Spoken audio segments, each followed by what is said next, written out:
বিসমিল্লাহির রহমানির রহিম। ওয়ালটনের এসিটির পাওয়ারজনিত সমস্যা। কেসিং খোলার পর পিসিবি যেটি সেটি চেক দেই। পিসিবিতে লাইন ইন হয় কিন্তু আউট যেটি সেটি হয় না। ভোল্টেজ যেটি সেটি পারফেক্ট দেখাচ্ছে। পাওয়ার সাপ্লাই দেওয়ার পর রিমোট দিয়ে একবার ট্রাই করে দেখি যে এটাতে আসলে পাওয়ার আসে কিনা। পাওয়ার দেওয়ার পর দেখতে পাই যে শুধু পাওয়ার ইন হয় কিন্তু কোনো আউট নেই। রিমোট দিয়ে এসিটি অন করতে চাই কিন্তু একবারে কোনো অন যেটি সেটি হয় না। তো ফাইনালি এটার পিসিবি যেটি সেটি ড্যামেজ হয়ে গিয়েছে।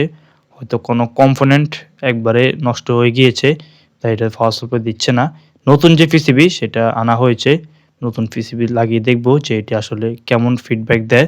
নতুন পিসিবি লাগানোর পর এসিটি অন করি, দেখতে পাই যে পারফেক্টলি কাজ করছে।